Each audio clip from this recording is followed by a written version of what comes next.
you. I used to say, when media ask me where does your mental strength come from, and I used to answer because Jesus, the Lord, is on next to me, like He's always looking after me.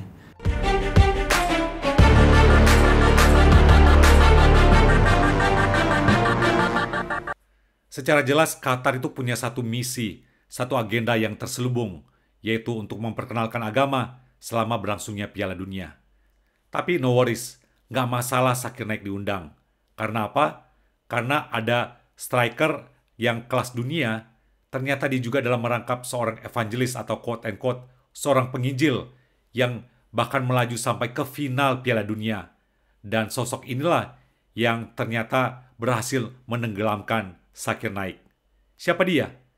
Dia adalah Olivier Giroud. Striker yang sangat ganas, yang sangat agresif, dan termasuk seorang striker yang produktif selama Piala Dunia berlangsung, tapi juga dia adalah quote-unquote seorang evangelis atau seorang penginjil. Kok bisa ya? Nah, simak dalam video berikut ini. And I have to say it was a great experience, a fantastic experience to share my faith with friends I invited to do Alpha. Jadi, Olivier Giroud ini, walaupun dia nggak berkhotbah atau memimpin KKR seperti pendeta-pendeta besar, tetapi Olivier Giroud adalah seorang murid Kristus yang setia dan terlibat dalam misi pemuritan atau misi discipleship lewat amanat agung. Nah, singkatnya, Olivier Giroud ini dia aktif dalam misi pemuritan atau discipleship melalui kelompok kecil atau small group, atau yang kita kenal semacam kelompok KTB, ya, kelompok tumbuh bersama. Dan jangan salah, ketika Olivier Giroud dia menjadi host, dia menjadi leader atau pemimpin dalam kelompok kecilnya, yaitu lewat Alpha Course atau kursus Alpha, Olivier Giroud dia membawa banyak jiwa kepada Kristus. Menariknya, Olivier Giroud terlibat juga tidak hanya dalam misi pemuritan atau misi penginjilan, tetapi dia juga terlibat dalam pelayanan secara sosial. Nah, ini adalah apa? Pelayanan yang bisa dibilang pelayanan yang holistik, pelayanan yang utuh, pelayanan yang bisa menjangkau secara luas. Lalu, di mana Giroud terlibat dalam pelayanan misi? Nah, sewaktu dia masih menjadi pemain Chelsea di London, dia terlibat dalam pelayanan yaitu di Alpha Course. Di dalam Alpha Course atau di kursus Alpha ini, ada pelajaran-pelajaran kekristenan, fondasi-fondasi kekristenan yang dibuat secara sistematis, dibuat secara berurutan, dimulai dari pengenalan kepada Kristus secara pribadi. Nah, itulah yang sudah dimulai dengan apa? Penginjilan. Setelah itu dilanjutkan dengan pelajaran-pelajaran dasar kekristenan lainnya yang juga sangat solid. Dan tujuannya adalah melalui Alpha Course ini, para peserta mereka belajar untuk menjadi murid Kristus yang memiliki dasar yang kuat, yang kokoh, yang akan terus berakar, bertumbuh, dan berbuah. Olivier Giroud juga aktif untuk menggalang dana untuk mendukung pelayanan Open Doors. Jadi, dia mengorganisir acara gala Open Doors bersama dengan beberapa pemain Kristen lainnya sebanyak 2 kali untuk mengumpulkan dana bagi orang-orang Kristen yang teraniaya. Pelayanan Open Doors ini sudah terkenal luas di seluruh dunia untuk mensupport baik gereja, hamba-hamba Tuhan orang Kristen yang dipersekusi di seluruh dunia. Apa ayat favorit dari Olivier Giroud? Ayat favoritnya bisa dilihat di lengan kanannya, yaitu diambil dari Mazmur 23 ayat 1. Tuhan adalah gembalaku, takkan kekurangan aku. Tertulis dalam bahasa Latin. Dari ayat ini saja sudah terlihat bagaimana keyakinan iman yang kuat, yang kokoh dari seorang Olivier Giroud. Dia menjadikan Tuhan, menjadikan Kristus sebagai gembala hidupnya, gembala hati dan jiwanya. Mulai dari sejak dia mengenal Kristus, sampai saat ini, dan sampai selama-lamanya.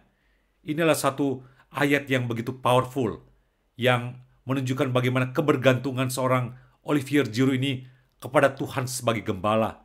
Dan dia sebagai domba yang benar-benar dia butuh gembala agung itu hadir senantiasa, hadir terus-menerus, membimbing, mengarahkan, dan menuntunnya setiap hari. Luar biasa kan? Olivier Giroud juga adalah seorang pendoa yang tekun. Bahkan pada saat laga Piala Dunia di Qatar, dia berucap demikian. Saya berdoa di lapangan, sebelum pertandingan, dan juga di setiap gol. Lalu apa tujuan hidup dari Olivier Giroud? Tujuan hidupnya itu benar-benar rohani banget. Tujuan hidupnya adalah apa? Adalah untuk memuliakan Kristus. Jadi, kita bisa melihat dari beberapa pernyataannya menunjukkan sekaligus deklarasi imannya bahwa fokus hidupnya itu hanyalah untuk meninggikan, memuliakan Kristus dalam hidupnya. Di dalam perjalanan menuju pertandingan, di dalam bus timnya, dia selalu membaca Alkitab dan dia berkata demikian, "Saya biasa berdoa di lapangan sebelum setiap pertandingan dan juga setelah setiap gol. Dengan mata dan jari telunjuk saya menunjuk ke surga, saya hanya ingin memuliakan Kristus." Perhatikan statementnya, "Saya hanya ingin memuliakan Kristus." Wow, ini menunjukkan bagaimana fokus hidupnya itu lagi-lagi adalah apa? Memuliakan Kristus. Ini tidak hanya ditunjukkan oleh Giroud melalui gesturnya, atau ekspresinya, atau kata-katanya, tetapi bagaimana dia menjalani hidupnya. Sudah menjadi lifestyle-nya, sudah menjadi gaya hidupnya. Dan bukankah ini menjadi panggilan hidup kita? Panggilan hidup kita adalah memuliakan Kristus dan hidup yang menjadi serupa dengan Kristus. Ini ditunjukkan oleh Olivier Giroud. Pada tahun 2019, dia menjadi editor tamu majalah Kristen Prancis yang bertitel Jesus. Dia berkomentar demikian, "Saya mencoba untuk berbicara tentang iman saya kapanpun saya bisa. Saya merasa saya harus menggunakan profil media saya untuk berbicara tentang komitmen saya kepada Yesus Kristus." Komitmennya kepada Kristus itu begitu strongnya, begitu kuatnya, sehingga dalam setiap momen gitu ya, terlihat jelas bagaimana dia menunjukkan imannya itu lewat berbagai macam ekspresi dan benar-benar powerful. Tahun 2022, Giroud merayakan Scudetto. Kita kenal kejuaraan di Italia itu yang sangat bergengsi, yang dimenangkannya bersama klubnya Milan. Dia mengenakan t-shirt atau kaos dengan tulisan yang menampilkan "I love Jesus". Nah, ini cerdiknya Olivier Giroud. Dia tahu bahwa dirinya menjadi sorotan, maka dia menampilkan tidak hanya dirinya tetapi tulisan "I love Jesus". Dan tentunya apa? Dibaca oleh penonton tidak hanya dalam stadion, tetapi penonton dari seluruh dunia. Akhirnya ikut mengimani dan mengamini "I love Jesus". Wah, benar-benar ini seorang yang cerdik dan juga seorang yang benar-benar tulus, yang otentik dalam komitmennya kepada Kristus. Dan dampaknya pasti luar biasa. Nah, ini juga lagi-lagi menarik. Pada waktu dia berefleksi, alias dia merenungkan ketika memenangkan Piala Dunia pada tahun 2018 lalu, Giroud dia mengatakan kepada Daily Mail demikian, "Saya hanya berterima kasih kepada Tuhan. Saya sangat bersyukur memiliki kesempatan untuk mewujudkan impian saya. Hidup setiap hari bagi saya adalah hari yang diberkati." Wow, ini benar-benar keren abis. Pemain ini begitu humble-nya, fokus untuk dia memuliakan Tuhan lewat karir dan kehidupannya.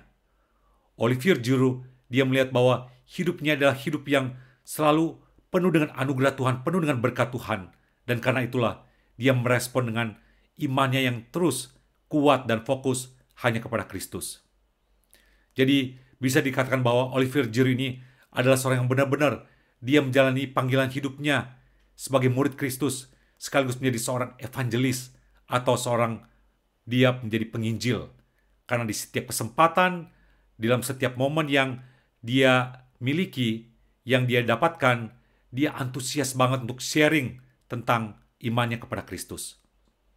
Dan dengan cara inilah, lagi-lagi Olivier Giroud, dia berhasil menenggelamkan segala agenda-agenda atau misi-misi, baik dari pemerintah Qatar maupun oleh ulama-ulama kondang yang sudah diundang oleh pemerintah Qatar di Piala Dunia tahun ini. So, cara Tuhan itu begitu ajaib ya. Bagaimana dia bekerja secara senyap, tetapi impact-nya itu loh, luar biasa. Nah, demikian sharing dalam video ini. Jangan lupa like and subscribe. Thanks for watching. God bless you all.